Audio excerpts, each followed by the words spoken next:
They call us the board. Sounds like a treasure map. So, first of all, if I stand, I'll see we don't have our flag. I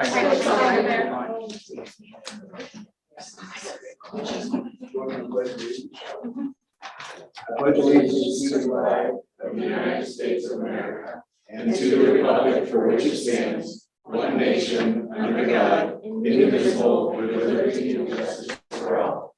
All right, please be seated.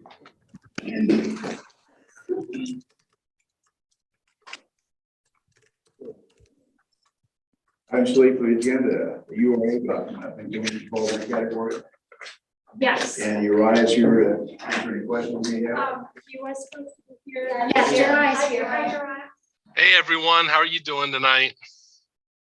Doing well, okay. Explain what we need to know about this document.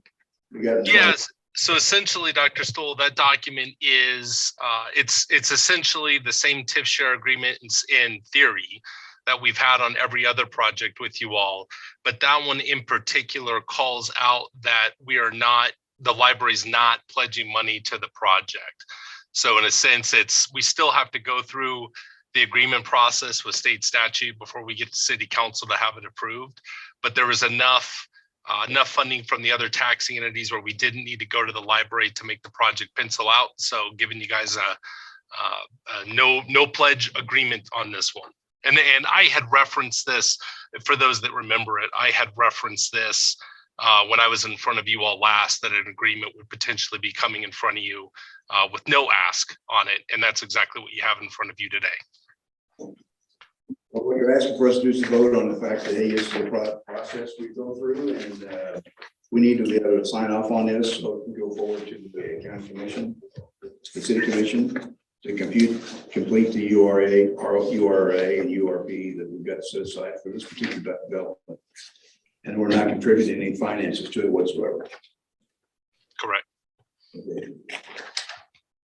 Anybody have any questions for Uriah on this? So not a question for Jariah directly, but more procedural. In the future, because I have full confidence Jariah is going to bring us additional URA asks with $0 pledges. It's become a normal thing for us to do.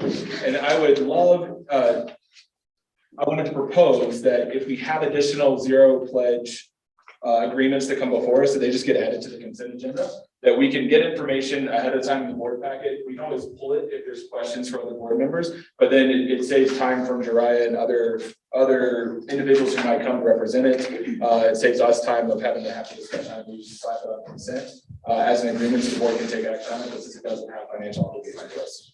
Well, that's a good idea. As a matter of fact, it's the first one we've had since I've been here, and this is my 5th year. So I've seen. So I have full confidence. Jariah's going to bring us. You know, Aaron, I'm going to be with you tomorrow night. You know that, right? We're looking for another zero pledge.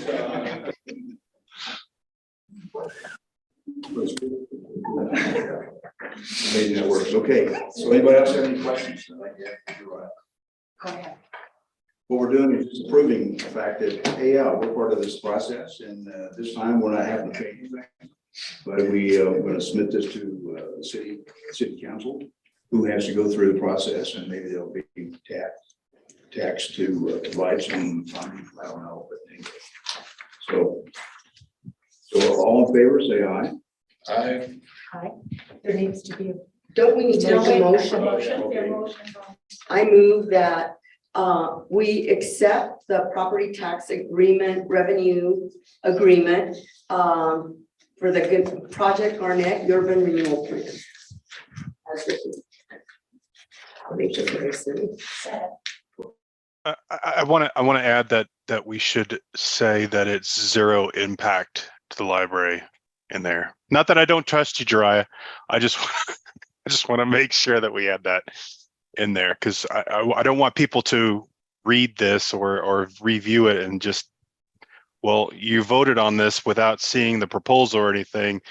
But I just want to say that we should amend that motion that it was to show zero impact to the library.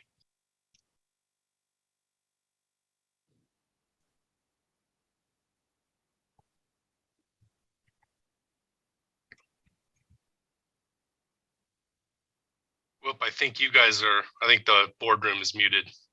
Scott, are they muted for you too? Oh, yep, they are. Yep.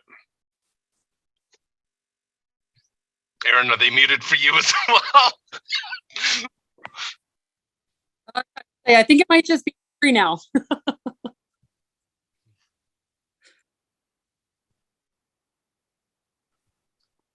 Oh, I'm sorry. Can Can There you we hear? go. Now we There can we hear you. go. Better. So Scott, what I was saying is that the agreement as presented does say 0. 3.1, the document says that. Yeah, it's in paragraph 3. Yeah, 3.1. That's correct. Okay, all in favor, say aye. Aye. Aye. Okay. Nobody opposed, say nay. Okay, it's approved. All right, guys, that'll be a good one for you too. So that's exciting. It'd be great for the community. Appreciate you. Thanks, Ryan. Thanks, Uriah. Bye, guys. Okay, moving on to new business. The first thing we're gonna come up with is decision 2311, and it's board president. Now, interesting thing that this is my 5th year. And no time in the last 4 years has there ever been a situation where it's 2 people that are vying for the position of president. And so we're fortunate this time to have 2 people doing that. And that's myself and Aaron Soul. So now it's also been my experience that most presidents have had at least 2 years on the board, so they have better understanding of how things work, particularly working with the committees that deal with most of the information and the issues that come before the board for approval. And so being part of that is part of the experience you get. So like I said, this is my 5th year, my last year as part of the board. And then Aaron is now in his 2nd year. So Aaron, anything you'd like to present to the group? Just a couple of notes that I jotted down that I just wanted to, first of all, thank you for the opportunity to be with you guys. I just wanted to say that I have a lot of experience in leadership roles and with boards. I ran our charter board, I was partner there for 3.5 years. And so I have a lot of experience in running efficient and effective meetings, making sure that we are proper. I have a lot of experience with Robert's rules and making sure that we follow applicably. I have, as Dr. Stoll alluded to, I've been on the board for less than 2 years, which is what has been somewhat of a tradition. But what I'd like to say is that it's given me some time to be here to see where some gaps are and ways that we could improve our effectiveness as a board from a board procedural standpoint, but still be coming in with enough of fresh eyes that I haven't, been on the board for a long time that I can see. We can move too. Well, no, it's just that. In addition to being on other boards previously and currently that have given me perspective on way other things are done that feed into that board effectiveness. The last thing I wanted to recommend or just mention was around budgets. That we are in a place that, as we've discussed in previous meetings, it's not a sustainable track that we're on, and so it's something that we as a board need to make sure that we're making the right decisions and the right action. That was something that I was, helped champion the last time, was making sure that we got our budget into a not quite where we need it to be. We're not in the the black yet, but we're moving that way, and so it's something that I work towards. It's something that I want to continue working towards. Thank you. Thanks, Aaron. I'm impressed with Aaron. Aaron's a smart guy. I think you do a good job.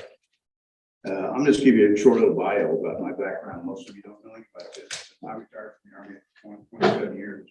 I served 3 tours in Vietnam, commanded a rifle company, 25th Division. I commanded the headquarters troop in the 11th Armored Cavalry Regiment on my 2nd tour. And I was assistant brigade maintenance officer in the 6th Infantry Division, my 3rd tour. I commanded a tank battalion at 463 Armor in Fort Riley, Kansas. I retired from my last tour in Korea as Chief of Plans Division, part of the Combined Forces Command, U.S. Forces Korea, as a U.S. Colonel. I have 20 years plus after that, managing organization and activities in support of U.S. joint forces in Germany and Korea. My final retirement came in Colorado Springs in September 2017. We came here after living overseas for over 28 years. We were like foreigners, and I hear, what are we gonna do when we get here? Where are we gonna go? Anyway, we bought a couple of houses, we live in one, we rent the other. I volunteered to be part of Pikes Peak Library District Board of Trustees, and I started my first term of office in 2019. And so this is my last term. This is my 5th year. I volunteered to support help with Mount Carmel Veterans Service Center, which provides support to active duty and veterans and their families in a variety of services and organizations that are available to help them with whatever their situation may be and whatever their needs might be. I've also been involved in scouting. My father died when I was 5. And so when I was 8, I started participating in Scouts because it was a great organization to help me learn more about what I could do and help improve positive ways of dealing with life and whatnot. So I volunteered with a Pathway to the Rockies Council. That's a Colorado Springs and Pueblo combined council. And I was the district chairman for 2 years initially, and then said, hey, looked like you'd be on our executive board. And they also asked me to be vice president for education and community relations. So as president and board of trustees this past year, I attended every meeting in person. I attended every committee meeting in person, and I'm available on my schedule to personally attend any meeting anywhere at any time because I have no other outside requirements. So I'm always available. And I've tried to come around and make sure that I talk to folks at all the libraries because I've been to every single library in Pikes Peak Library District. I have had a chance to speak to all the leaders in those places and many of the staff about what's going on, what's important to them and how things work and any issues they may have. Also involved with the bookmobile, which is kind of interesting. The Mount Carmel had a situation where they were inviting military members and veterans and their families to come, and they had a day of they were giving away some food and some other things. But they asked if we could bring a bookmobile, which we did, and we had a chance to be exposed to about 1,200 families, which is a great idea. It was a great opportunity to expose them to my Peak Library District for those that didn't have a chance. So that was a good opportunity when we did that. So anyway, during the time that so far in my life, I've been to 40 different countries on every continent except for Antarctica. And I've tried to convince my wife that we got to go to Antarctica. At this point in time, it doesn't look too promising. But anyway, that's what's going on. So that being said, the thing left to do is to vote.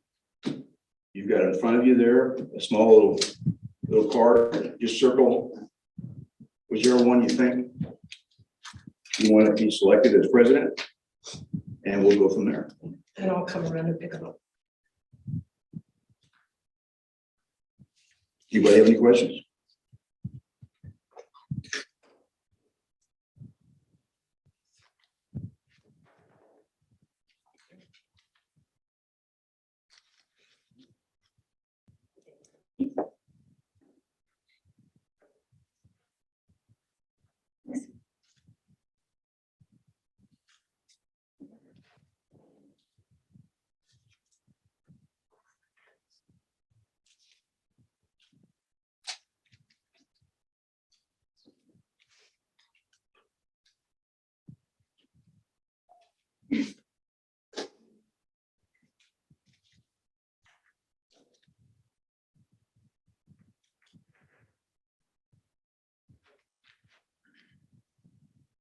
I'm just waiting for one virtual vote.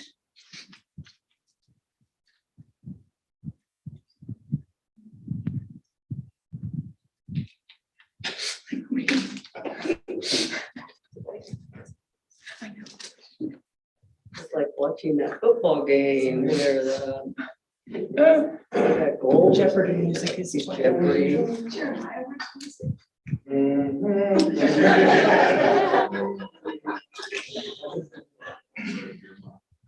Okay, I have all of the votes. Let me just double check myself.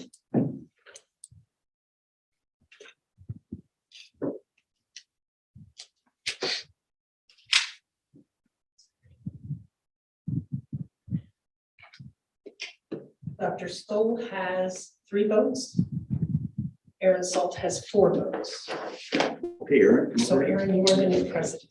Thank you. Congratulations.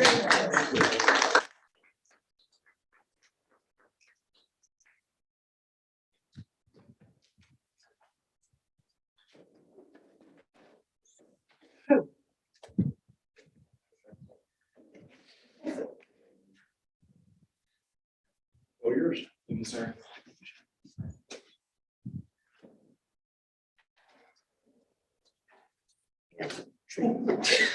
Tracy's on the. Trade there.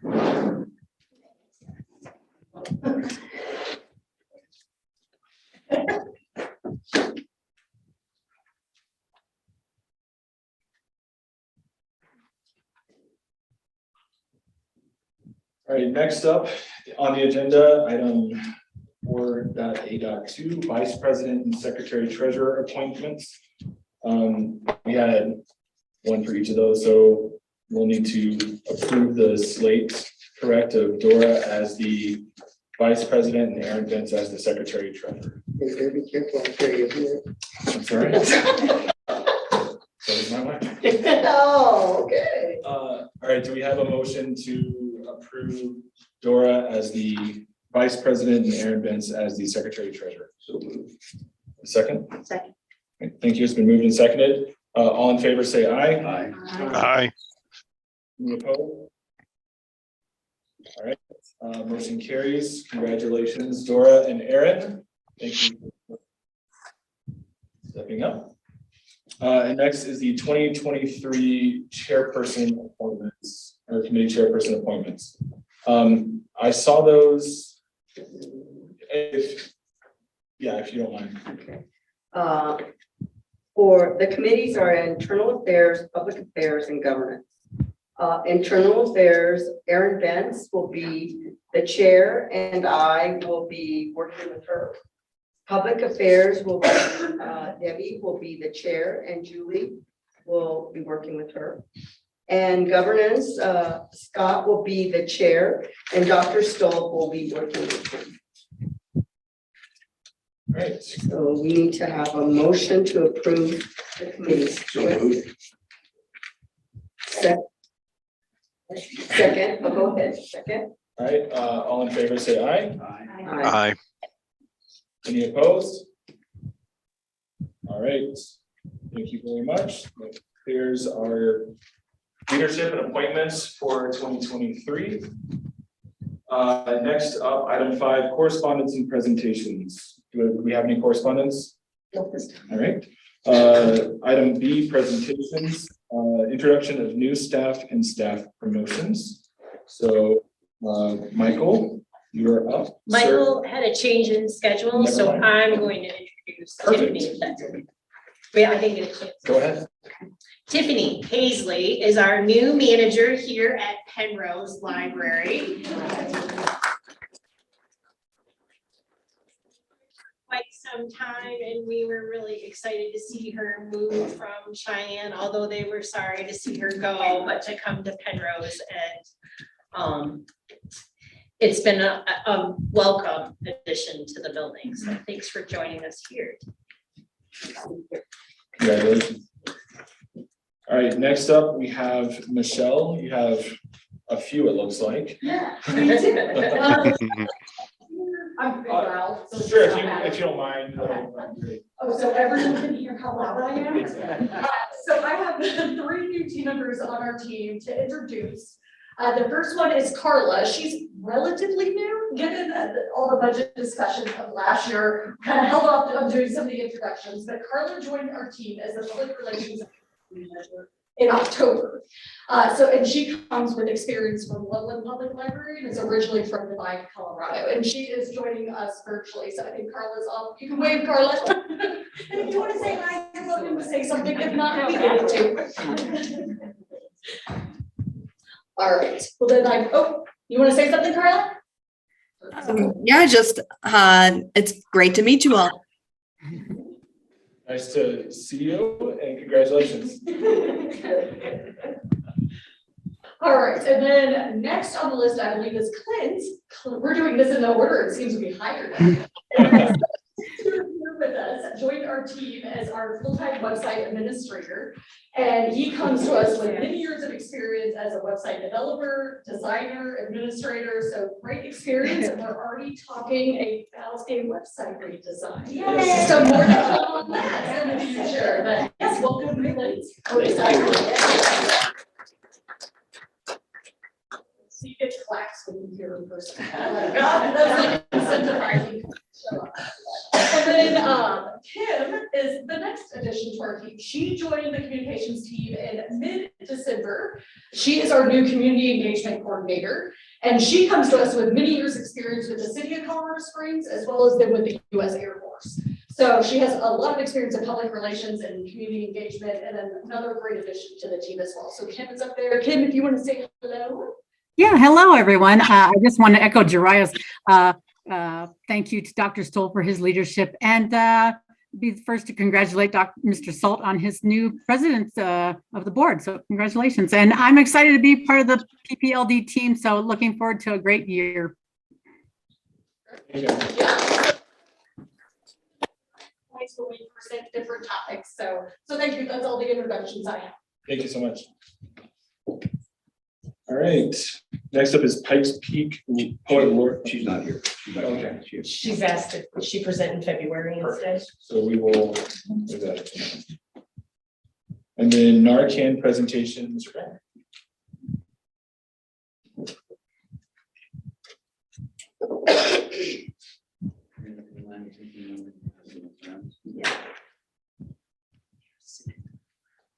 Evening board, I come before you tonight to give you a quick informational update on some slide changes that the district has started this year with our Narcan training.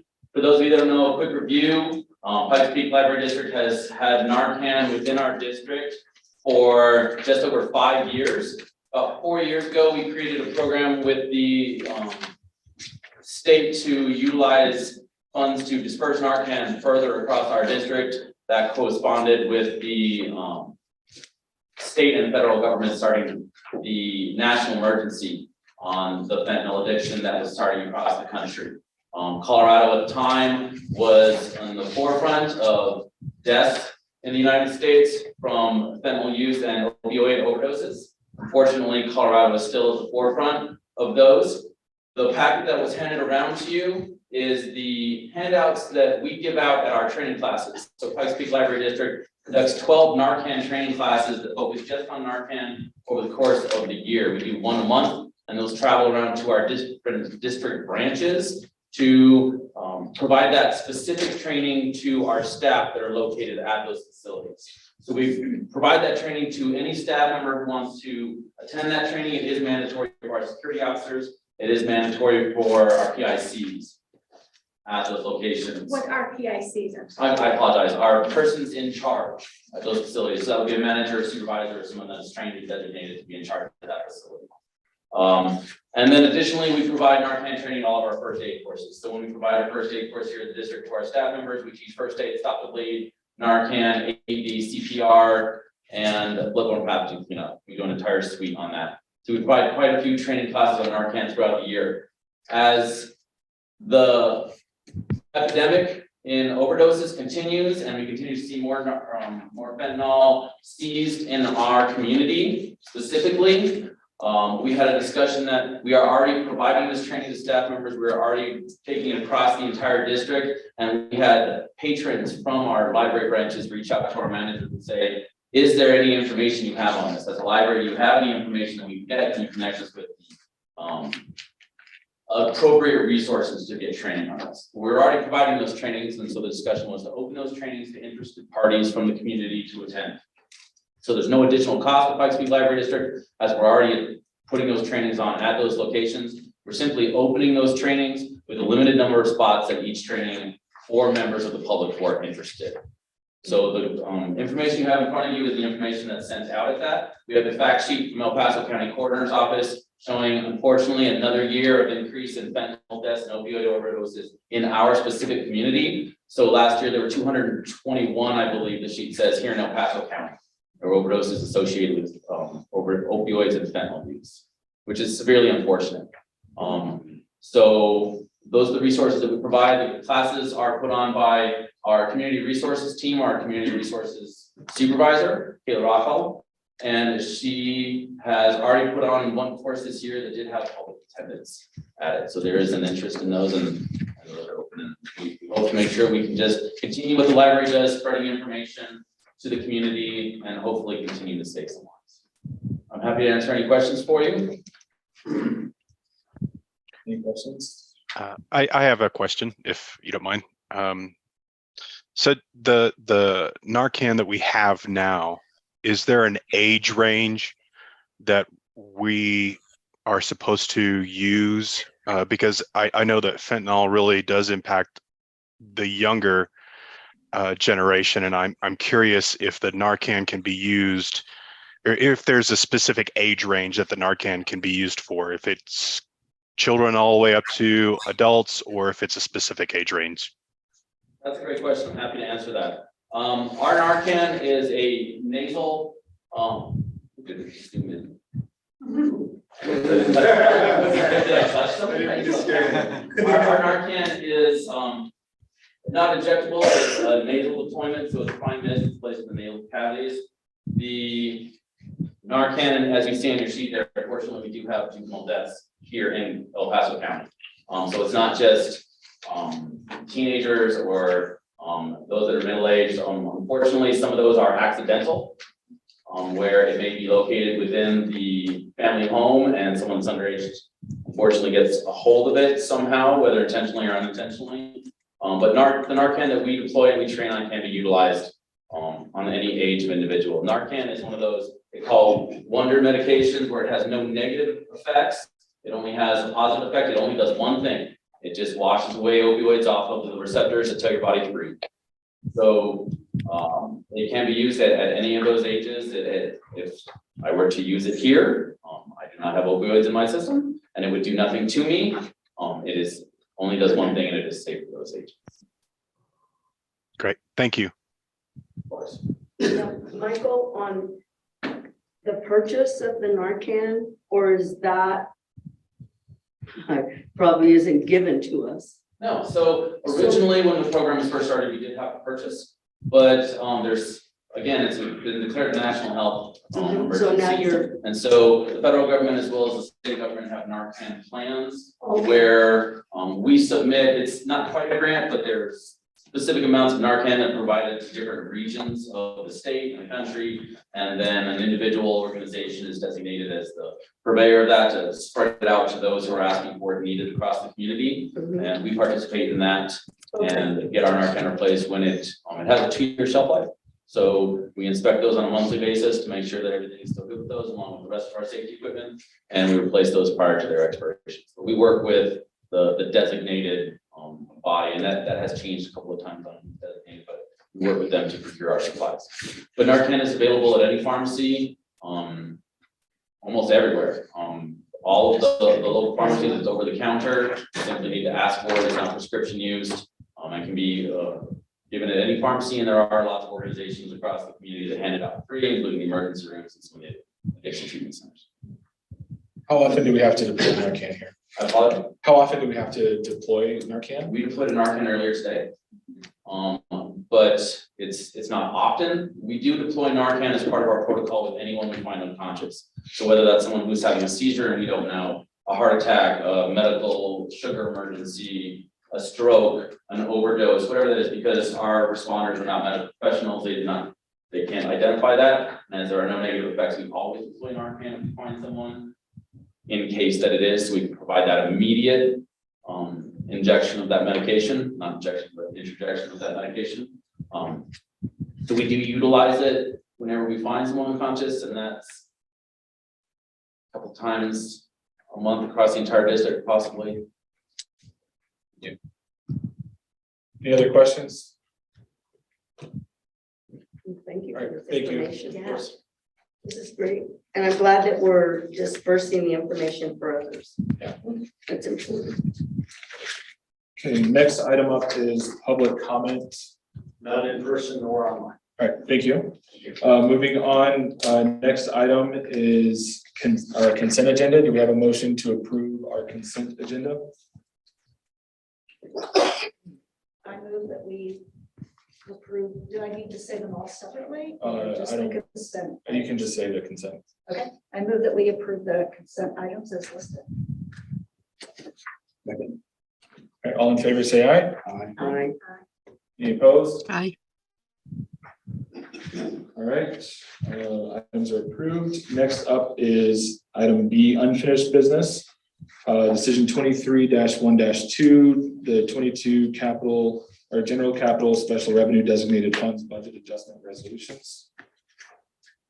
Hi, everyone. Congratulations. Thank you, sir. So the resolution that you're seeing here is 22 budget adjustments. We talked about this in previous board meetings that I would be bringing these forward. So it's basically the exercise of figuring out what balances are left over from the 21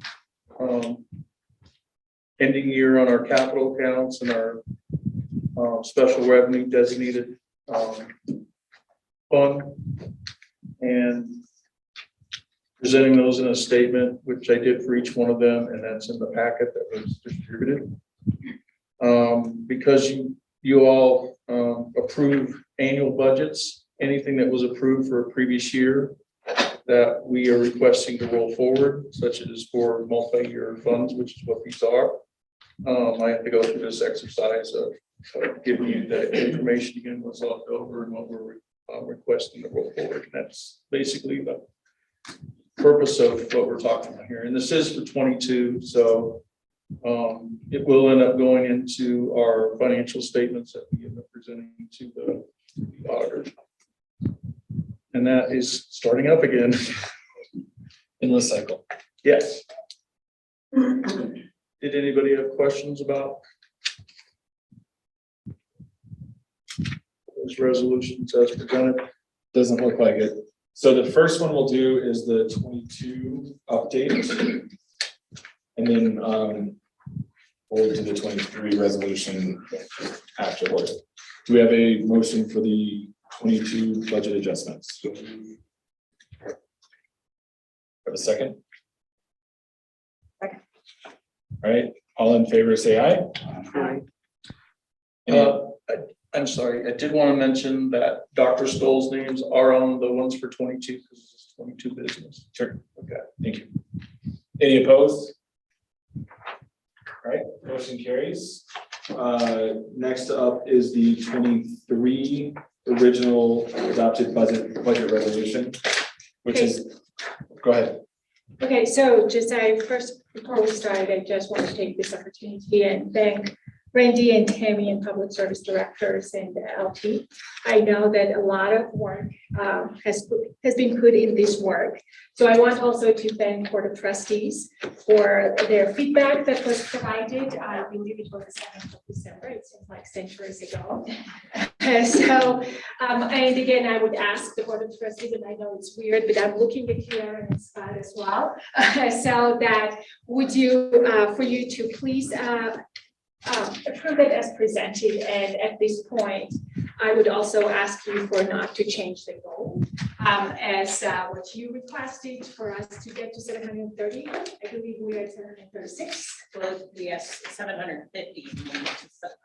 Service 36, yes. So, and I would ask you that you would actually just approve that, and hopefully the goal won't be changed, because it also impacts day-to-day operations for our staff, for our patrons. And we do need to start making plans when it comes to summer reading adventure. We need to start reaching out to our performers to start contracts and such. So that's my speech. But again, I want to thank Tammy and Randy and directors and whole LT. So it's been a very interesting year. It was, I guess, 2022. We learned a lot, and I'm sure, just 2023 also will be very exciting. And again, Dr. Stoll, I would like to thank you for your service and for being the president for the Pikes Peak Library District, and congratulations, Sarah. All right. Tammy and Randy. So one of the things I passed out along with the actual attachment A is the resolution.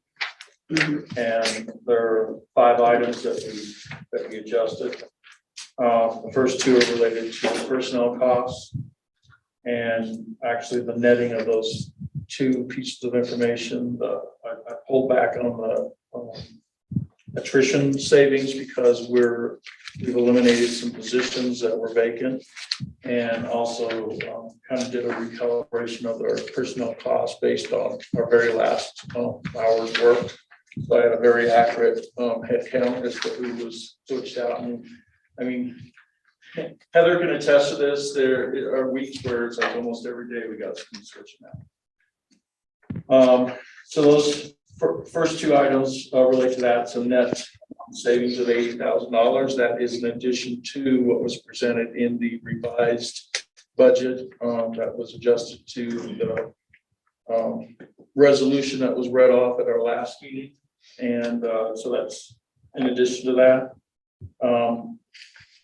We also had a request to show a line item for chief librarian and chief executive officers there. So there's $30,000 that's been set aside for that as requested.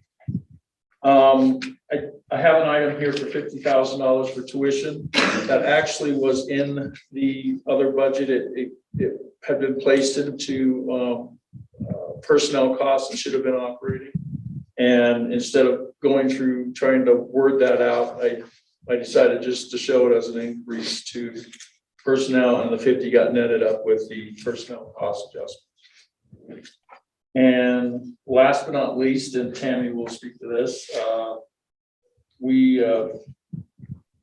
ferreted out about $242,000 in public service programming decreases. And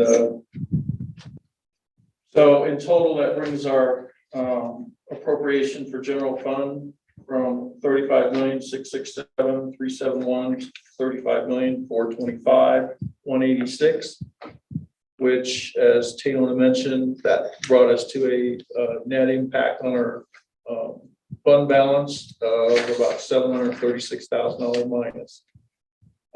We had started this process out at about $3.2 million.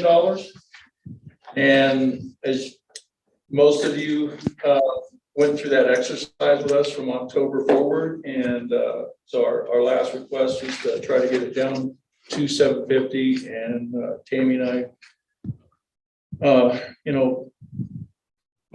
sat down and spent quite a bit of time going through all this stuff and managed to get it down below $750.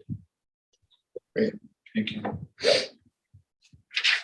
Would you like me to kind of go through some of the reductions that we made in programming, so you'll know? Okay.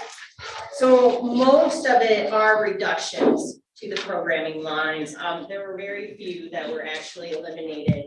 We did eliminate one programming line in creative services, and that was the maker and resident. And really that came down to a decision we had to make, because normally we open that up the 1st of January. And since we weren't quite sure what the budget was going to, we decided to zero that out for this year. So that was really one of the very few that got reduced. The public service directors really dug in and did an excellent job, as hard as it was for many of them to consider their budgets and what they could reduce. And so one of the things I kind of wanted to talk about, because my husband likes to remind me that there's truth in numbers, and there's truth in our numbers, but there's a bigger truth that isn't really demonstrated in this, and that's really what their programming dollars look like in 2022's budget versus what they look like in 2023. So in doing that comparison for tonight, adult services, family and children's services, young adult services, creative services, each one of them have taken at least a $20,000 reduction to their general programming line this year. So they identified some of those items. We have reduced significantly some of our other programs programming. For instance, APPR, adult services typically takes the lead for all Pikes Peak reads. And then young adults and children have at some point had some budgeted money towards that as well. But we've reduced that from 23,000 down to $8,000. And then we eliminated it out of children's because really all Pikes Peak Read is more of an adult program. And we would rather spend that money in summer adventure for the children. So we kind of did some adjustments there as well. Every single public service department took a significant reduction to their training budget. So a majority of them have had their training allotments reduced down to $3,000. Some of them, most of them averaged around $10,000, $12,000 up to $17,000 per department. The only one that maintained a larger than $3,000 training budget was adult education. And that really has to do with their certifications that they have to have for the instructors. But we did reduce that from 12 to 8. And then young adults and creative services got a little bump. Theirs is at $4,200 a piece to reflect the intent that we intend to send them to a specific conference that's called Ripple, which is I can't remember what Ripple is, Research in Public Libraries. It's all about collecting the data. So we still really want to see that. We did identify that as a priority need. Family and children's services, we maintain the summer adventure party. We reduced that party expense from $6,000 down to $4,000. So we've done some adjustments there.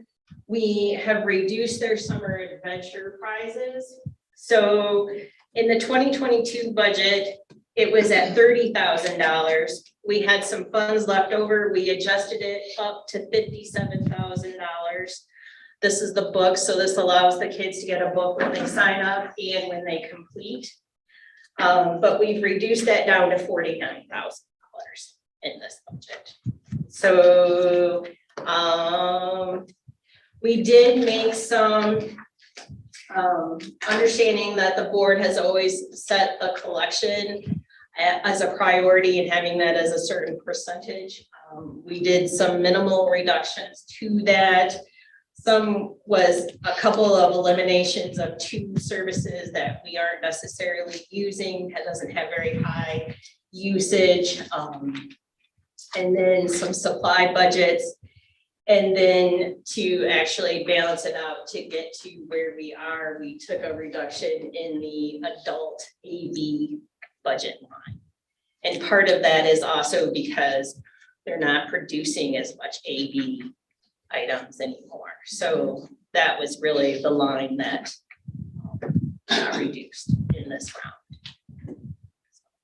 And we had discussed in the last budget the reductions to the DEI department too, so that's already in there. Yep. Any questions?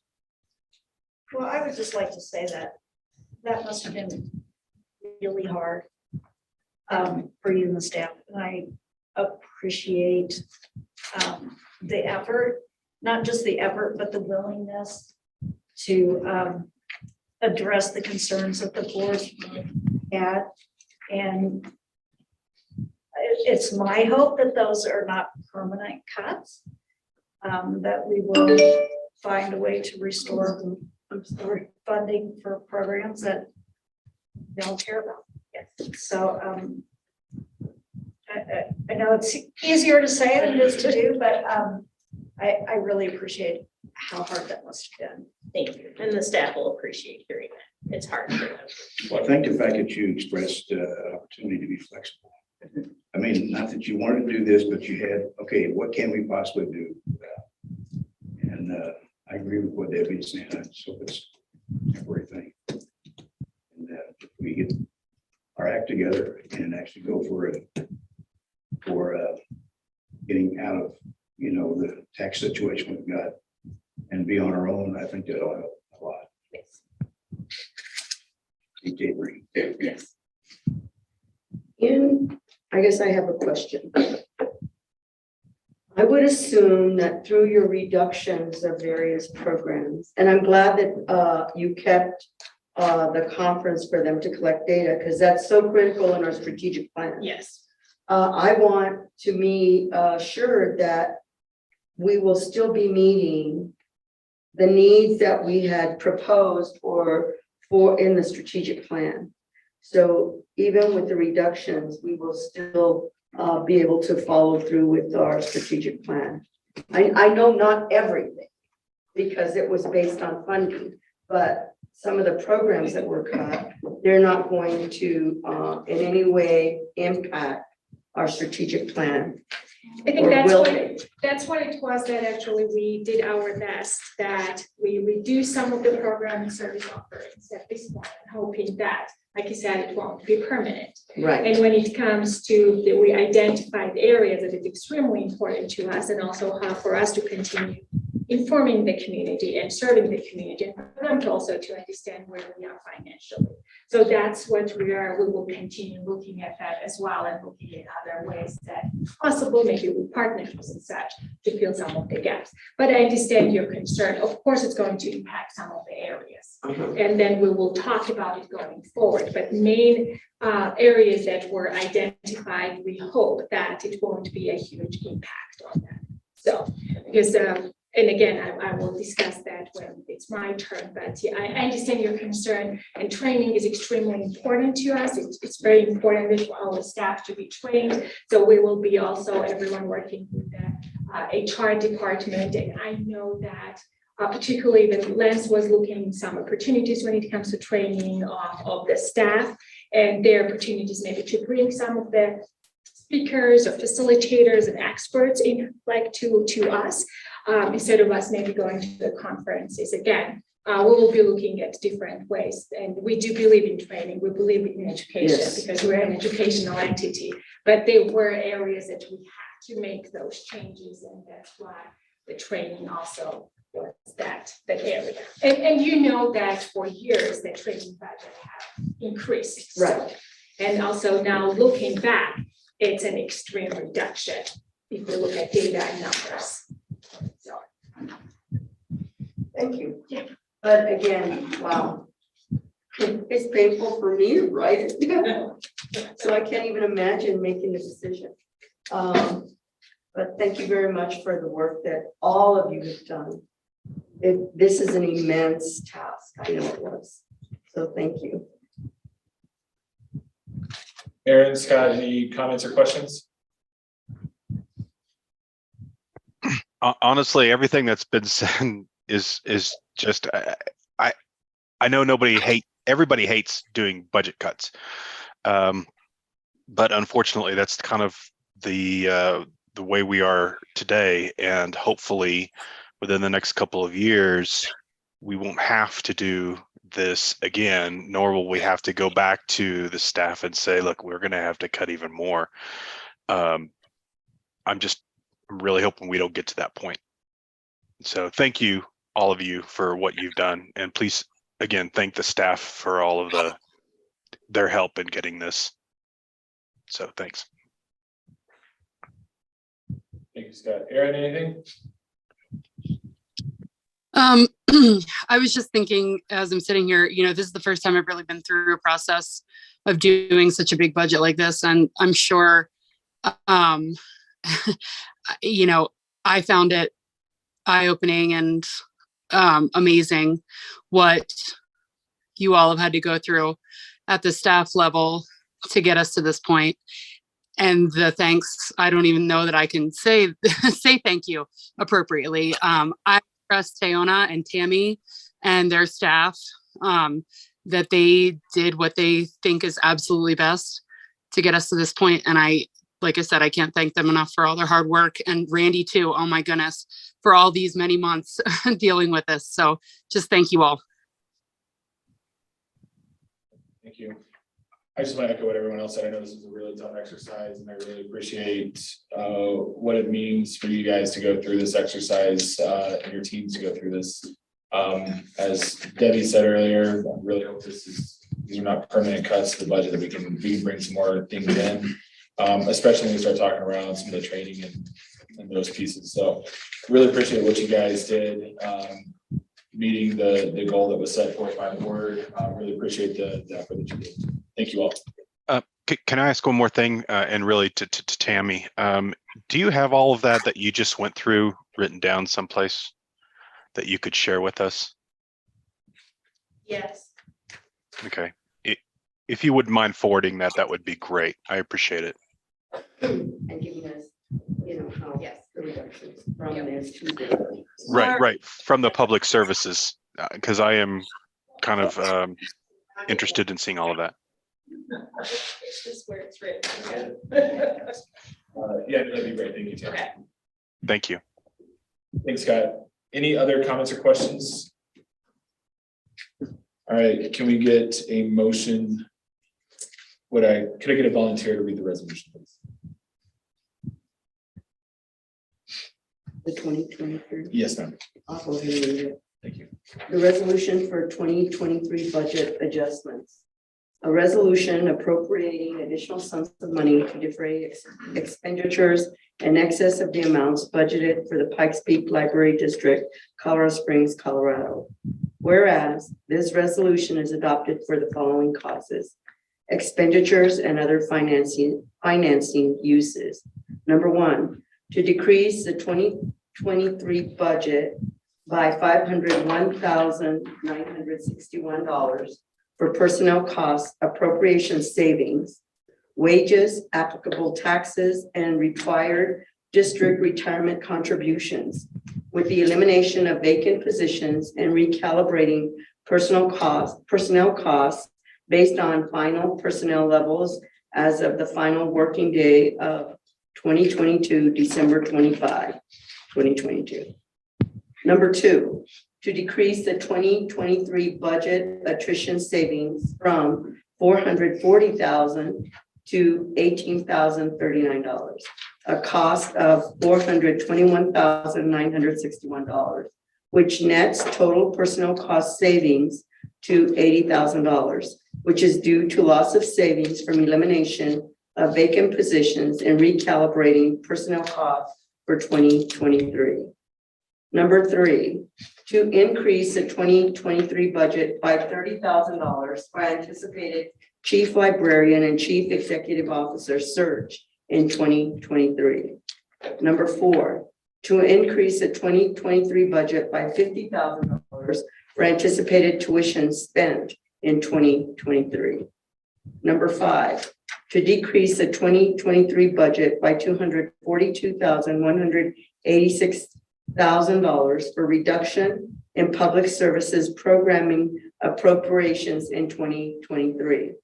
Now, therefore, it is resolved by the Board of Trustees of Pikes Peak Library District, Colorado Springs, Colorado, that the 2023 appropriation of the general fund is hereby decreased from $35,667,371 to $35,425,186,000 as presented.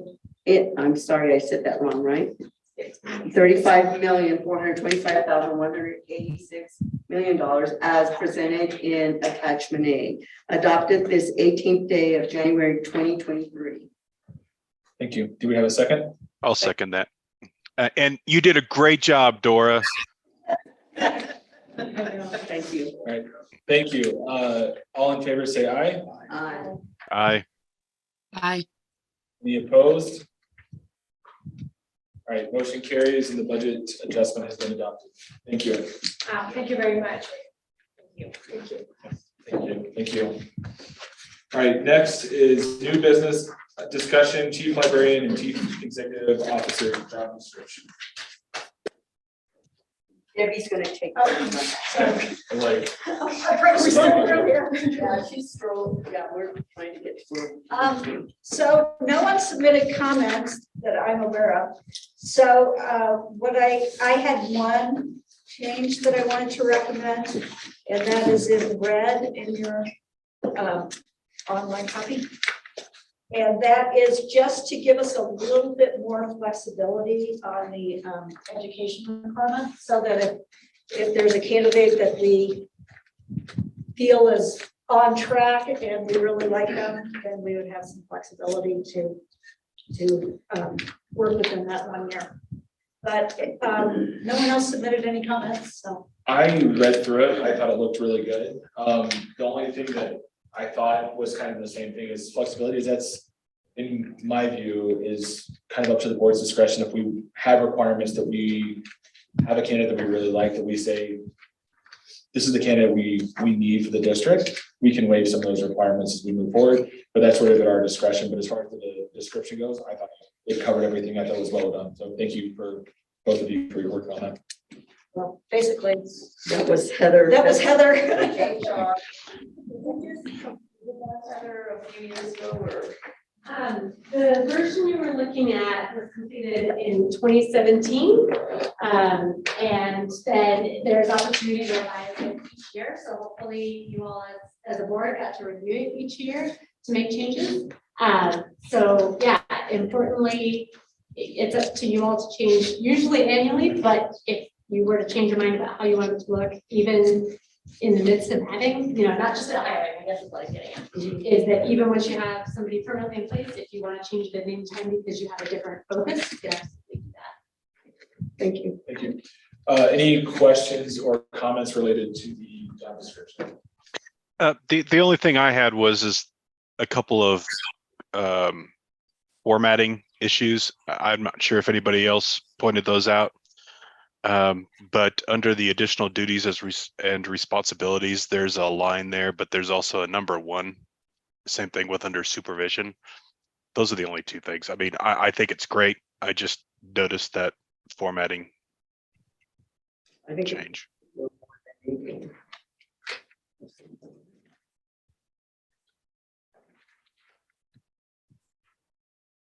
I'm not sure I see what you're talking about, Scott, but Right here where it's, see where it says additional duties, and then after serves on local, and then it has a line in the one.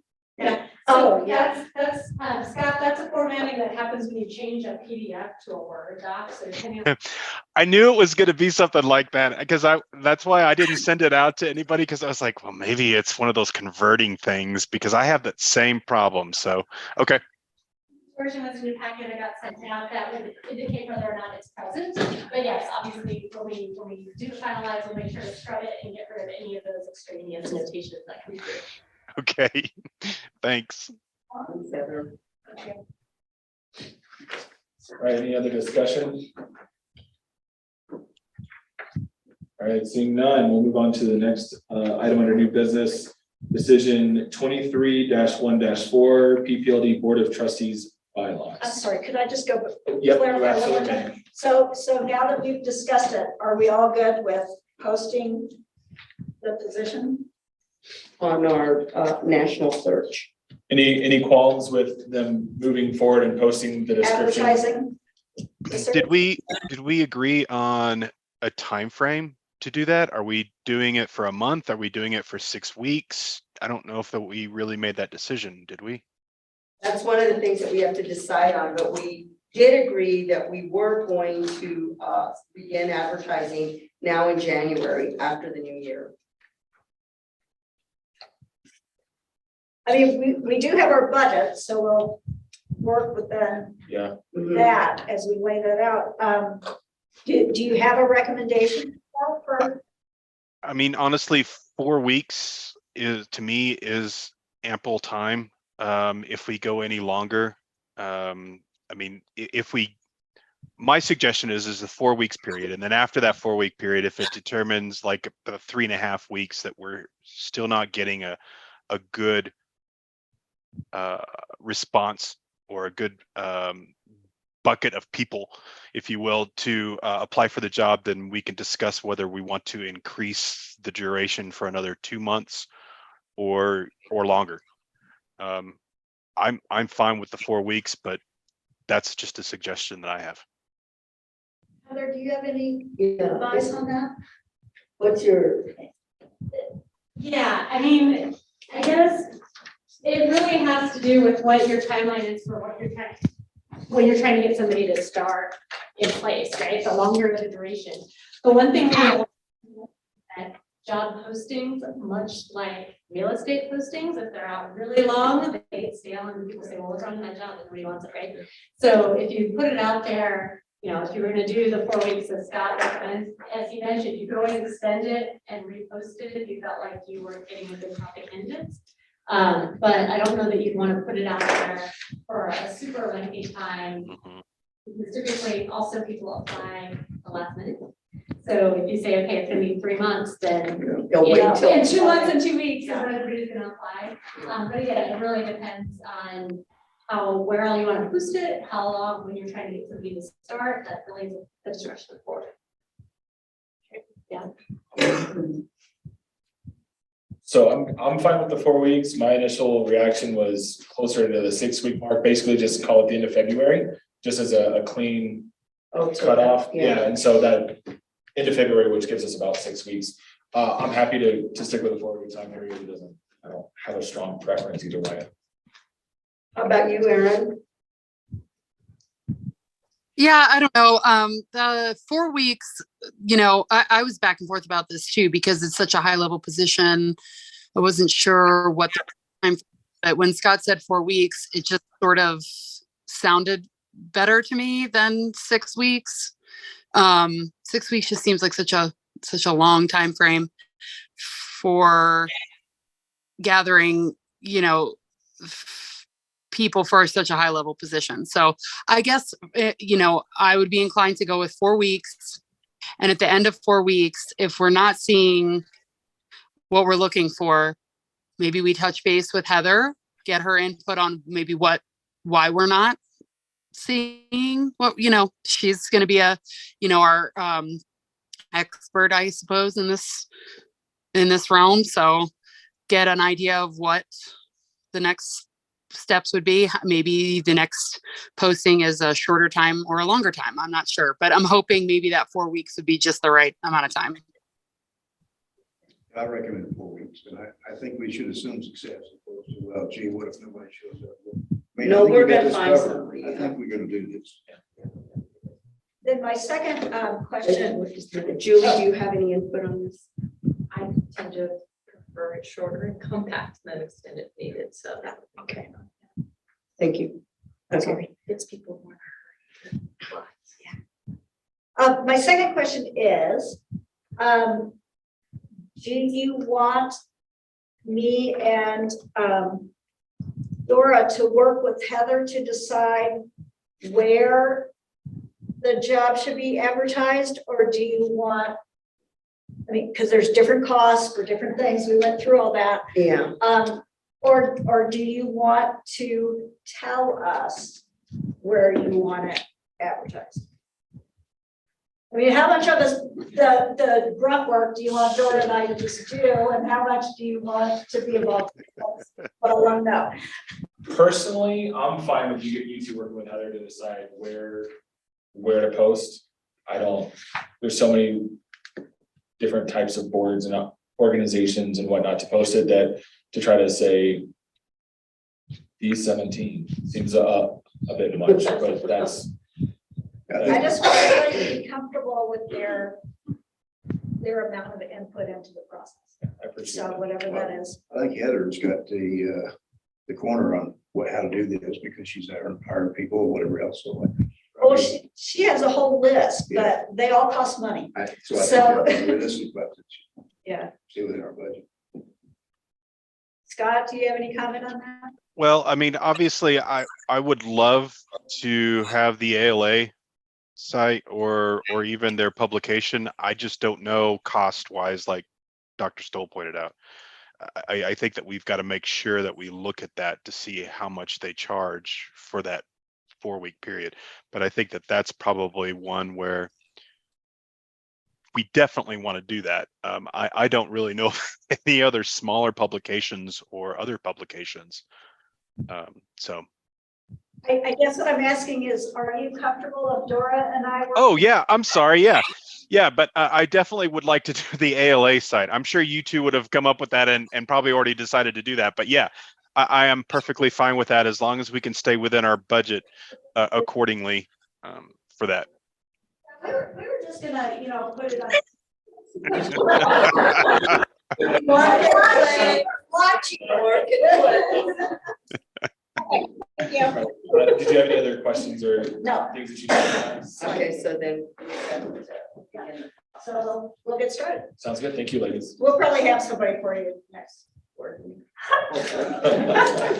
Welcome to our new executive. All right. Now moving on to decision 23-1-4 PPLD Board of Trustees bylaws. Scott, you want to move on this one since you've been the. Oh, I thought you wanted to do this because this was like your last act as being on the governance. But I can. I don't know if everybody's had a chance to take a look at the bylaws. We did change a lot. We really have been working a lot on this past year, and unfortunately, we didn't get it completed the way that we wanted it to because we kept coming up with additional changes. But the document that is now in front of you is what we received back from our lawyer. There are no edits in there. In other words, there are no red lines or anything like that. I can go through all of the changes if you would like, but the changes were kind of associated with elections being held at the beginning of the year instead of at the end of the previous year, so that for those of that are coming on to the board for the first time would have a say and a vote for the new officers. In addition, we also revamped a lot of the section that has to do with meetings in how many meeting like Aaron and I are doing right now on Zoom. I'm trying to think of some of the other things off the top of my head that we made changes on. I think that was the vast majority of it. There are still some changes that we may look at that I've kind of been thinking about, but for the most part, they're very, very minor things, and that'll be something that we can discuss in the governance meeting. We really are supposed to be looking at the bylaws and making any changes on a biannual basis, which means that technically this year we would not be making any changes to the bylaws, but if something were to come up that we needed to make an adjustment to the bylaws, that doesn't impede us from actually doing that. So we may be discussing this more from a governance perspective, but the copy that you have now that's in the agenda on the board packet is the bylaws that we are comfortable with at this point. And I think that one of the items is to approve this. I think that's what this is for. Yeah, okay. Decision item. So unless there's any questions, I'll turn it back to Aaron. Thank you, Scott. Any questions from the rest of the board? I would just like to comment that we did work on this and we streamlined language was the first thing we did. And then we shared it with someone and they came up with changes. So it has gone through several iterations of change. And then the attorney gave us some changes that Scott mentioned. So we did work on it throughout the year and hopefully whoever's going to work on it next, good luck. Well, thank you. Do we have a motion to approve the bylaws as presented? So moved. Second. Second, all in favor, say aye. Aye. Any opposed? All right, motion carries and the bylaws are approved. Thank you all for your work. Next up is decision 23-1-5 creative space use policy. This is a new policy in internal affairs. We presented the makerspace policy in the studio remedial policies, which were almost exact language. And so the members of internal affairs asked if we could combine it, and so this is a new policy, and it reflects as a combination with some language specific to makerspace and some specific to the studio. Thanks for doing that. Thank Becca, she did it all. Motioned by members of the committee that was me that made that suggestion. Push for it, so thank you. I appreciate it. Any questions or comments about the policy? I don't have any questions about the policy, at least not the board policy, but I do have a question on the overall document. This is just maker spaces within our library system, being like 21C or East or whatnot, but it does not, or does it include any of the maker spaces at the MAC? It would just cover our equipment. Okay. PPLD stuff at the MAC. They have their own, they govern their own makerspace there. Okay, I just wanted to make sure. I was pretty certain of that, but I just wanted that verification. Thank you, Tammy.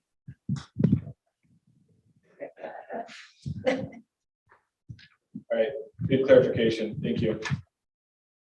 All right, do we have a motion to approve the policy as presented? I move that we adopt the board policy for creative space use. Second. Thank you. All in favor, say aye. Aye. Aye. Aye. Any opposed? Motion passes. Next up is a discussion on the renaming of the Knights of Columbus Hall. Perfect. Thank you, ladies.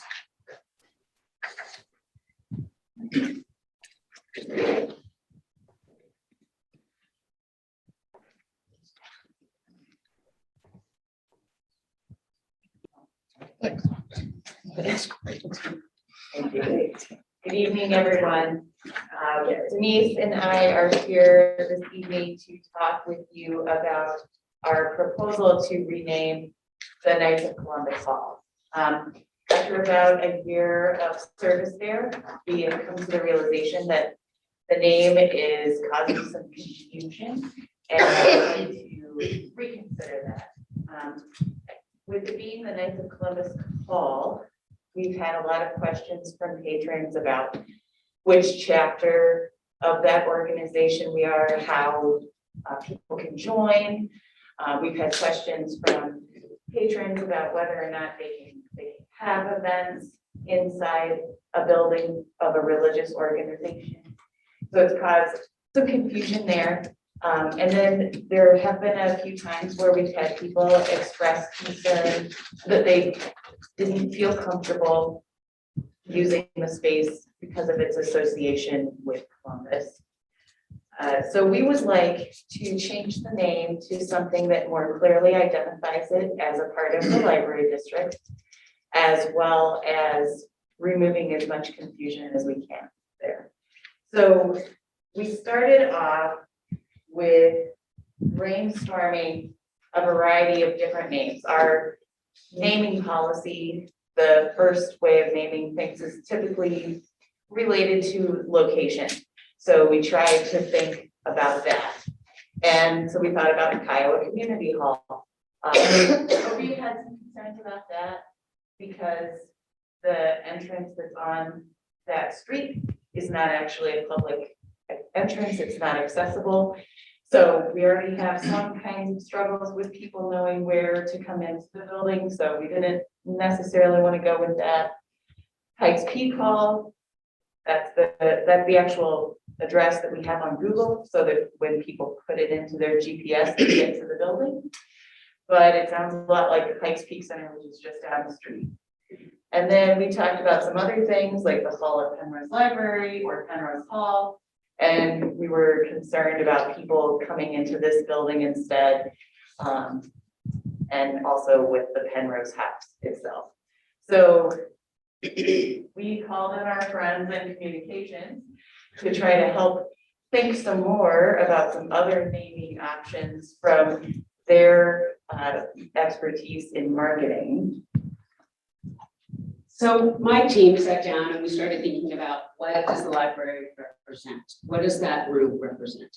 And Colorado Springs has become one of the top cities in the country for people to move to. So we're getting a lot of people from different areas. So we wanted something that was a little catchier, a little fresher, and kind of represented PPLD as it is in the forefront of library districts across the country and even internationally.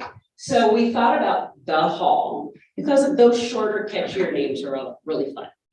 Fresh, there's a lot of businesses, as you'll see on another slide, that have really short names like that, but it didn't connect to the library.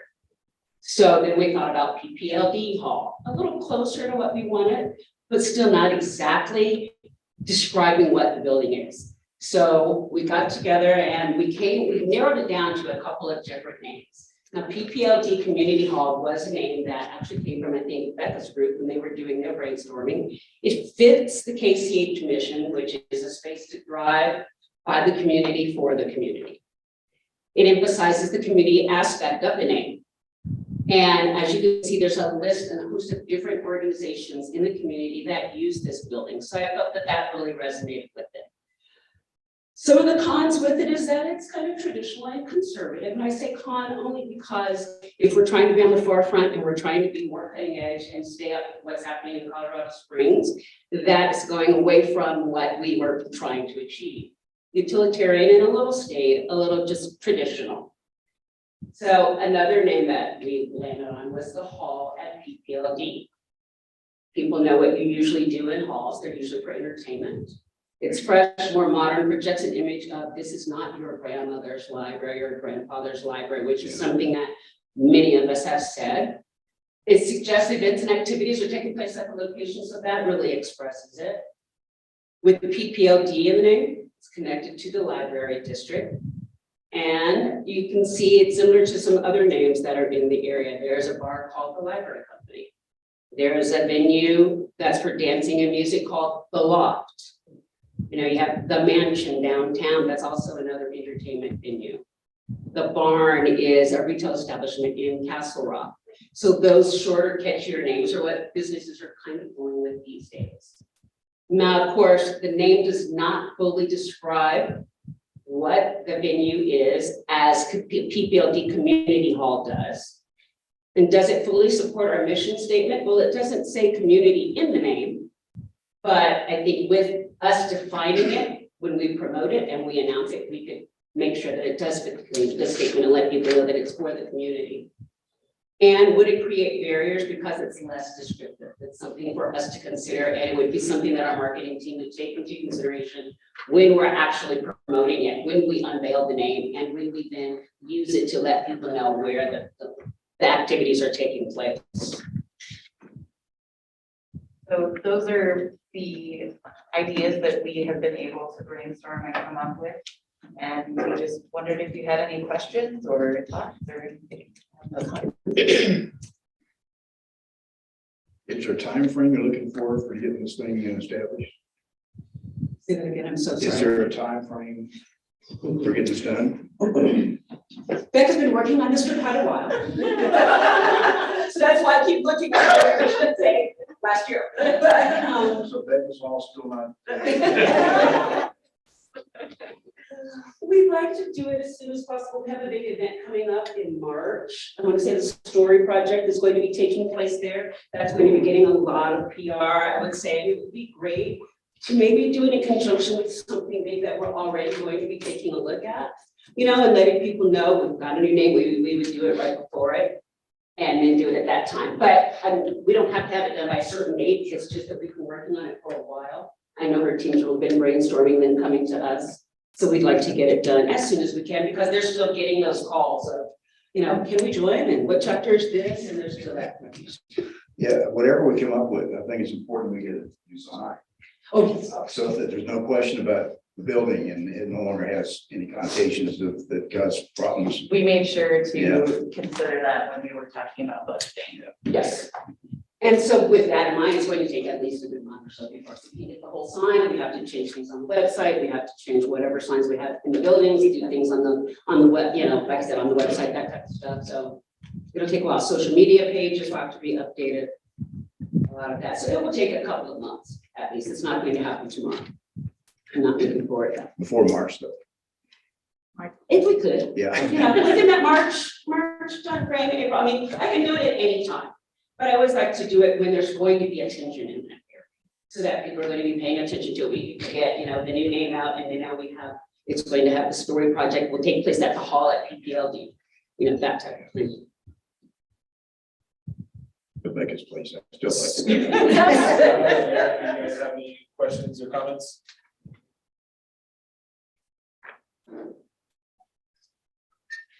All right, doesn't Michael. look like it. Yeah. Michael? Oh, that's just the. Oh, is that, okay, my only, and I'm sure you've done the research, that isn't a historical building of any kind.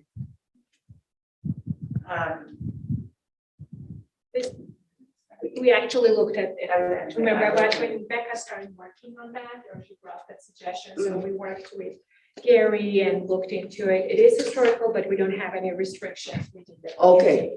Yes. I just That wanted to make- research was done like about a year ago.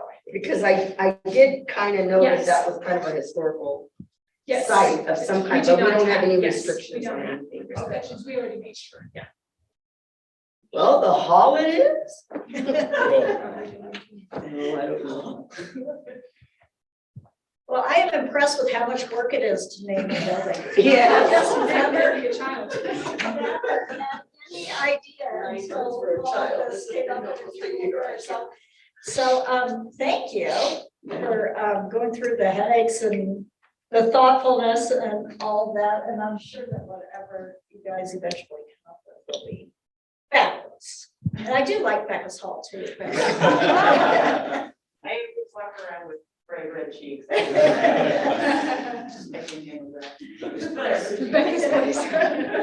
Have you guys done any stakeholding with community groups to get feedback on any of those proposals? Okay, I was curious what others, what people might think about. Not, I mean, I don't have any particular thoughts, but just curious about the stakeholding with it being in the community. And the other thing that I thought of, was there any thought placed on naming it after someone that has donated quite a bit of money to the library that is in the arts? Or the, you know, or because that initially, when it was brought to the board, it was gonna be a community gathering place for art, et cetera, in downtown. And I'm just curious about that one. I don't know if you ever, I like the name, but just wondering. So if that were to happen, the gift would have to be secured. Like it wouldn't be wouldn't be prudent to do it retroactive. Oh, okay. Thank you. Didn't know that. Right, anything else for our team here? All right, Tina, thank you so much. Appreciate the time that you guys put into it. All right, we are at our reports. Our friends, Miss Rita, I see you're online. Hi, so I just want to let you all know that in Monument, it's still snowing. So we've gotten a lot of snow. So a couple of items that I put in the report, basically, you know, the normal monthly kind of things, but 2 items that I wanted to really highlight was that we finally were able to resurrect a friends group at Ruth Holly. Everybody is just really excited. The library staff was really excited. You know, it's only one person, but at least we have books on the shelves. Patrons are able to purchase books, which is what the patrons really wanted to do, and everything. So, so hopefully it'll just get better. And I talked to the individual. Actually, it's, you know, a former library member, Jake Rundle, is going to be handling it, and talk to him about sending a note out to all of the members, to the friends who put Ruth Holly as their library, and sort of said, hey, just to ask them if they can spend an hour or so just shelving, going through donations and shelving books. The bigger thing that I wanted to let everybody know was at the end of December, we took a look at our budget and our revenues and everything, and we've had a really amazing year. And so right at the end of December, we gave Lance an additional $50,000 to be used in 2023 for the programs. And we specifically also looked at programs that might need some help because of the budget cuts. So that puts in 2022, the Friends donated $87,484 to PPLD. So that's my big. We're more than happy to do it. That's what we're here for. We just love being able to do that.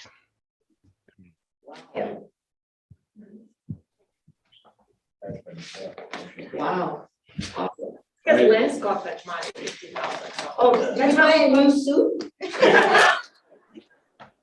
I want to thank the Friends for beginning the underwriting of my children's college fund. Awesome, that is so cool. Mr. James, you're up with the foundation report.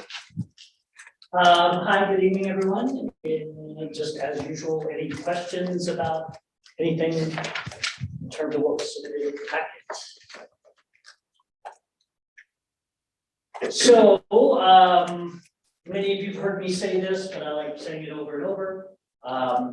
30% of all fundraising is done in the month of December. 10% of all philanthropic giving is done on the last 3 days of the year. Yes. So it's been a busy December, and that's a good thing because it's good busy. Having said that, anecdotally, and we're hearing this kind of across the community, there was actually an article in the Gazette. Everyone, including us, is feeling like things were a little slow, not dramatically slow. Obviously, there's some ideas as to why that is, but we'll pull apart those numbers here in the next few weeks and get a better sense of exactly where we are. But all of that said, I mean, it was still a very good year, helped by the Friends' contribution to my kids' college fund. The other great thing about this time of year, and I mean, this is an ongoing piece, but especially as the volume of kids pick up, is making the thank you calls.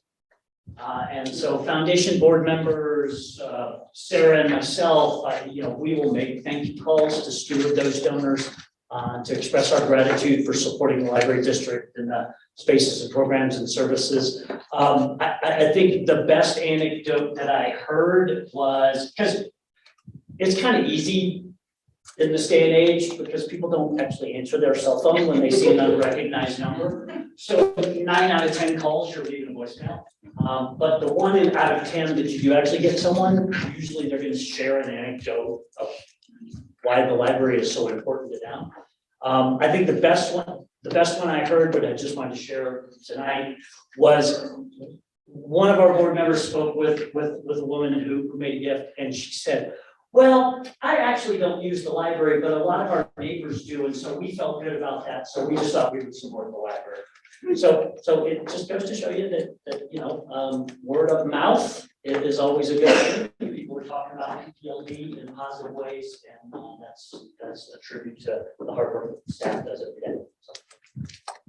So do you have an estimate of the giving at all? So because we were able to secure some relatively large grants, the number of dollars will be more than it was last year. But our focus is on all of it, but individual giving has been a real focus area for us. So I think we're going to see that number slip a little bit in terms of number of dollars. We'll also see a little bit of a slip in the number of donors, number of individual donors. Again, not significantly, but it's more than offset by what we were able to realize with grant application. Any other questions for Lance? All right, thank you. Thank you. All right, next up is our financial report. Randy? Hi, everyone. not gonna spend any time on November. As y'all know, we've been very busy with the budget, so that's why you're getting November and December on a January meeting. With that said, our revenues for property tax are at 100% roughly. And that's after making the adjustments to our budget from the round of resolutions for, adjusting the 22 budget, including the capital ones that we just did. There will be some dollars booked on the intergovernmental that you haven't seen thus far, but Kim and I worked through some of that stuff first thing Monday morning, because as I was looking at this a little deeper, we dug into that a little bit more, so we'll have, I don't know, probably about $500,000-600,000 in additional dollars going into those particular accounts there. Our expenses, again, were adjusted for the resolution of, I think it was December 7th, when I first brought that up. And we're at 90% of our budgeted dollars with what we spent this last year. And we are still closing the books for 22. Actually, our accounts payable process kind of goes on for a little while, generally through the end of February in the 13th period. Our AP folks especially have to go through those bills very carefully and split the dollars into the year that it belongs. Our special revenue funds, one of these days we will spend that entire thing down, but until we do, it's kind of going to be there. Not a lot of money, but Gary has he took care of some of the stuff out at High Prairie that it's lowered that, so they'll eventually be spent down. We had additional transfers for East and 21C and the capital fund in general, so that has been taken care of on this form. So or you might have, like in November, I believe there's a small negative balance on East, and that's just because that transfer hasn't been completed yet on the books. And then our cash is, Debbie and I have kind of talked about this before, that the graph on the front page, it's following, it's mirroring last year incredibly well. And then this year, of the last 2 months, it laid right on top of the other one. You can't see the color. But we ended up about 18.9 for an ending balance for the year. And that's we still probably have some reconciliation stuff to do on all of our accounts, but I left that in a good spot for cash. Anybody have any questions?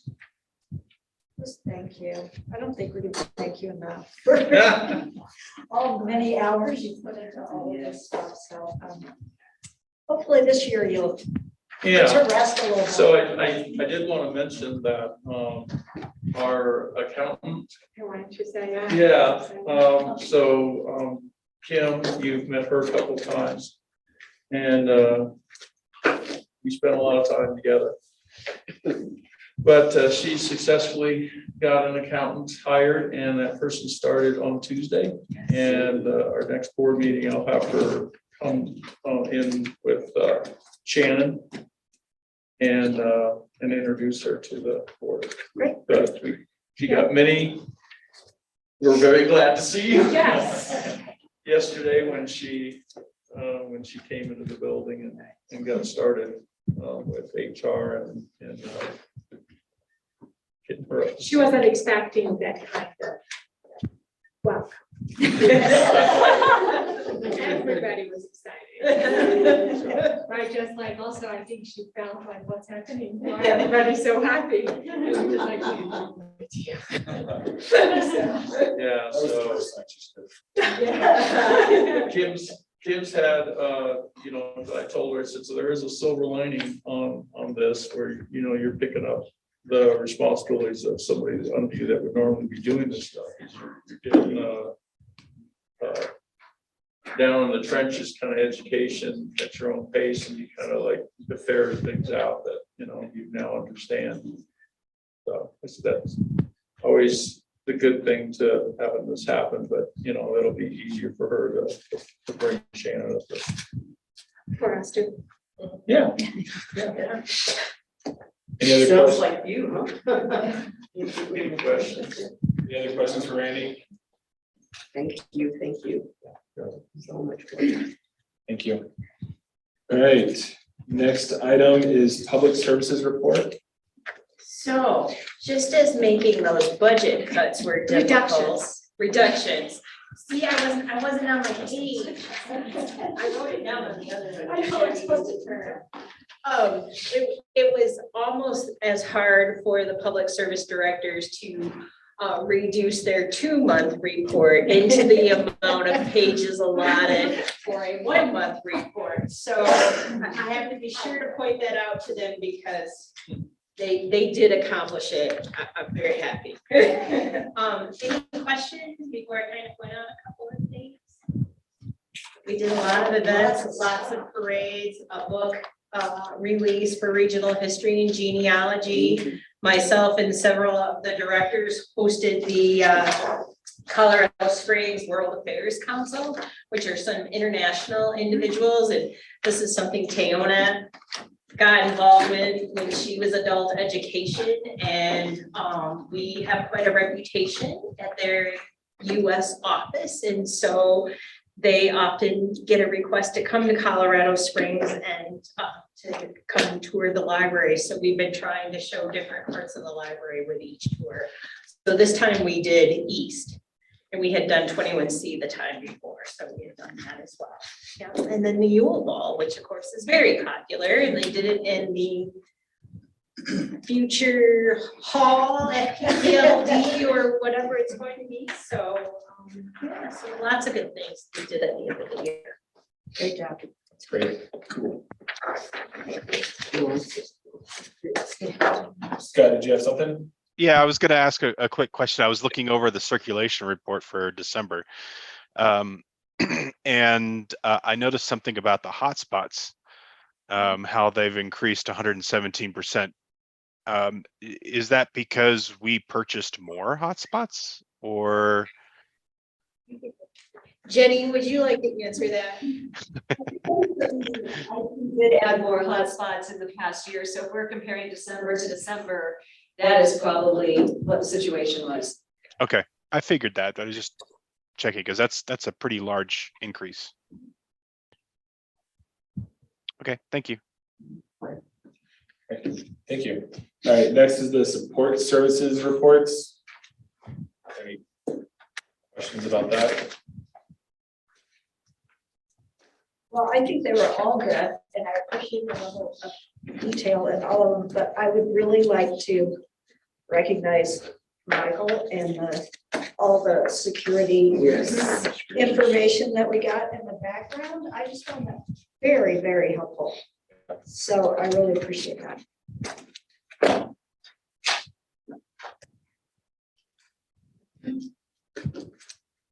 All right. Next is our interim chief librarian's report. So, yeah. Great, thank you. I would like to start with welcoming Julie Smythe to the Board of Trustees. Thank you for being here and for volunteering for the library district. So congratulations also your appointment. And it's an interesting meeting right away. So the budget and the president election. So as you know, I was on my vacation. I did it in December. It was great to see my family, but when I came back, Laura made sure that there were meetings scheduled for me. So I believe that was very for like almost a week off. So I did have a meeting with the executive director of United Way. We discussed different partnership opportunities possibly in the future. Also, I had a meeting with Jeff Cole, executive director, Donna Walker. So I do reach out to other library directors in the state, and we discussed different approaches and just give each other advice and such. So both meetings were very, very beneficial, I think, for me and for them as well. And also, you know, that different things happen in libraries and we always call each other and say, so how did you handle this? Or they call me. So yes, because today I had some conversations with our staff members and public staff make us look good. And someone made a comment that her husband did not believe what she shares, what happens in libraries. Because there is this perception that all of us who work in libraries, we have a lot of time to read books. So, and saying that, I just want to, and I know that I informed Board of Trustees that last week there was an incident at Penrose Library. And it was very traumatic for our staff. And I believe it was something very first time happened that our staff member was physically assaulted. So, but I want to take this opportunity also and thank Michael Bradner and his team. It was amazing how they handled that. And I want to thank Tiffany Paisley that she, as a manager, that day had to do a lot. And I literally have no words to express how fortunate we are that we have Michael Bradner and his team to be there to support us. And as I'm so happy that Tiffany is here at Penrose Library. She worked here before and she knows this library very well. And thank you, Heather, for actually dropping everything, driving to Penrose Library to support the staff. And Tammy, I know that you were there as well. Unfortunately, I was sick and I was planning to come. And then Tammy knows how to manage up. So what she said, of course, it's up to you, but would you really want to set that kind of example and then share your jerks? And then, of course, Heather did not wait there and texted back, what would you tell us? And so, and that was that I'm like, really? But then on Friday, at least last Friday, we did have a meeting with the staff members. It was a very emotional meeting, but also I'm very appreciative to the staff members. They did give a lot of the ideas how we can help and support them better. So some of the training ideas that we're looking into it, of course, it will take some time. But I'm very proud to say that they were very honest.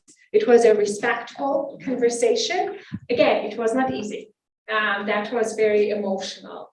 I believe, for me and for the staff and for Tiffany, and also I don't want to forget that Michael, I'm sorry, I did not forget you, Michael Doherty. He also was there and he did a great job to support Tiffany and also the rest of the staff.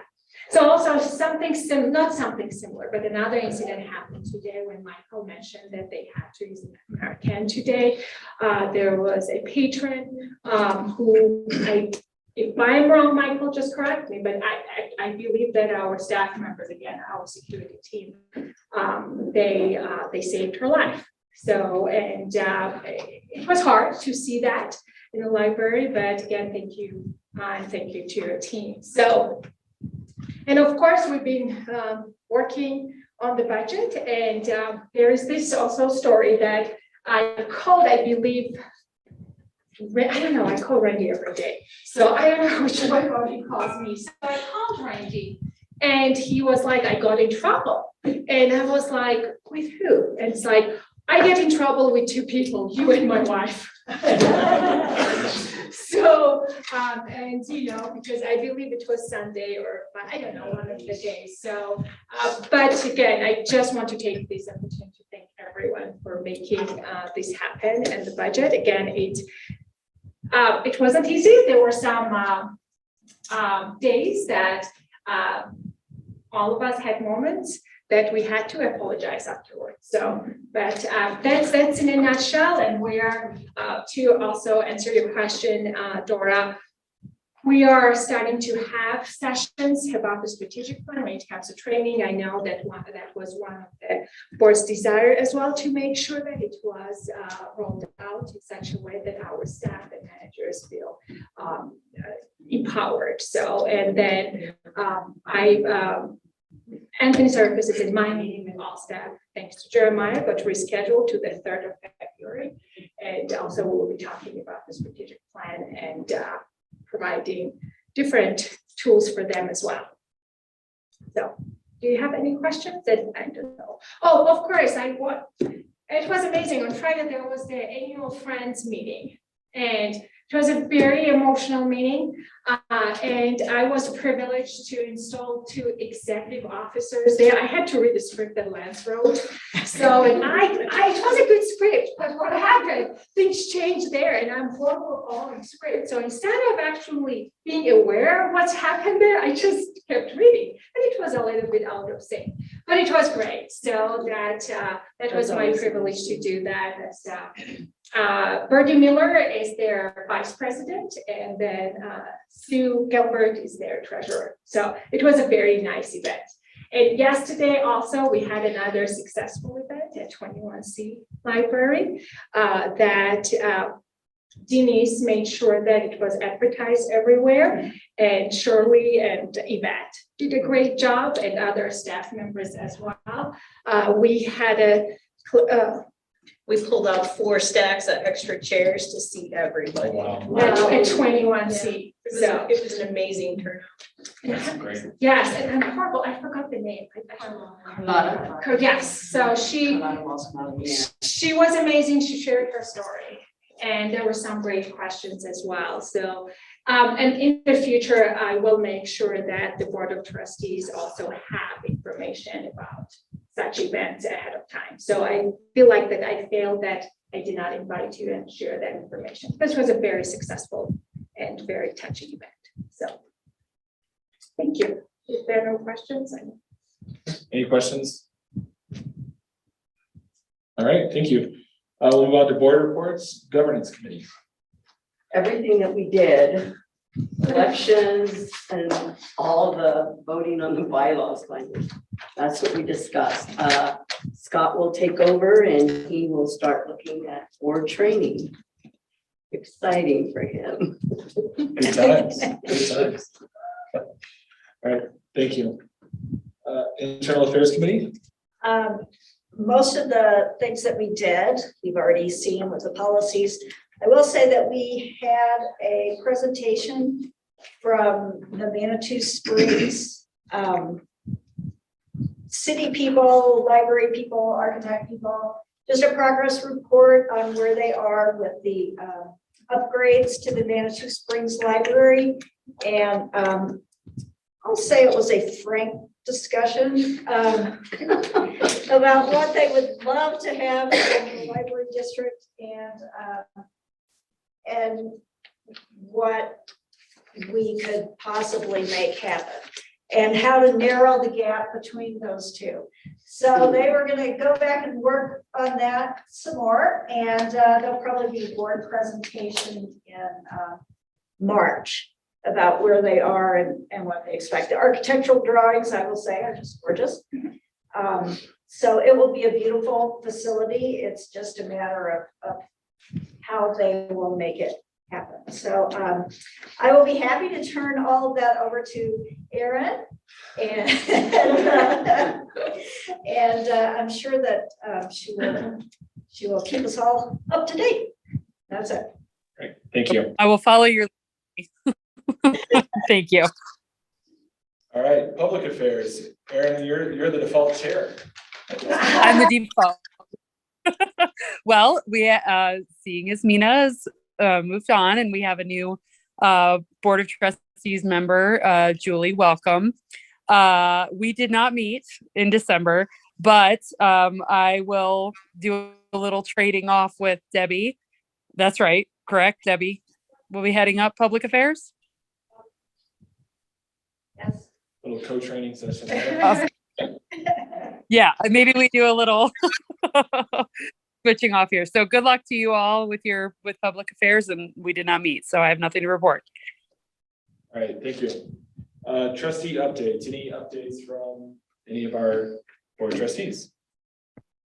Well, in December, you were there, Nina was there, I was there, for the Alpamar tree lighting and presentation of the check, which was my favorite part. And it was a very nice event, and everyone, I that I talked to that night was very complimentary of PPLD and the things that we do.